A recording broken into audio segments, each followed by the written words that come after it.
Maliban sa restaurant, may isa pa palang business ang pamilya Sarayba at ito ay ang kanilang resort. Itinayo ang Josephine Resort sa tabi mismo ng pinakaunang branch ng Josephine sa Cavite. Ito rin ang naging pinakaunang inland resort sa naturang lugar.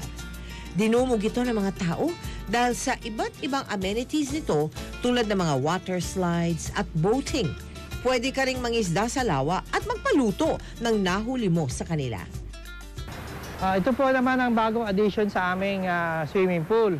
Ito po yung wave pool. Mini wave pool nga lang po, hindi kalakihan. Tapos, adjacent to this, ito yung kidney shaped pool kung tawagin namin.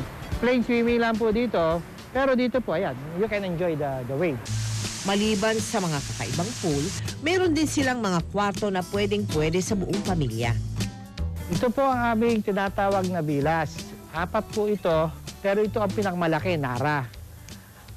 It can accommodate 12 customers o persons sa overnight. Pumasok po kayo, tingnan natin. Meron po siyang first level and then meron kaming loft kung tawagin. Dito, 3 tao ang makakapatulog. Sa itaas naman, 6.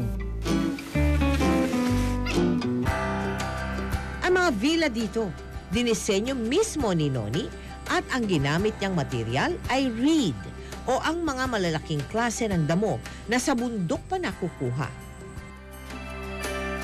Ito po, ayan, may mga higaan din dito. Mas gusto po ng mga kabataan dito para silang nag-outing nasa Baguio, na loft kasi, may mga loft Mas sa mga kabataan exciting tingnan.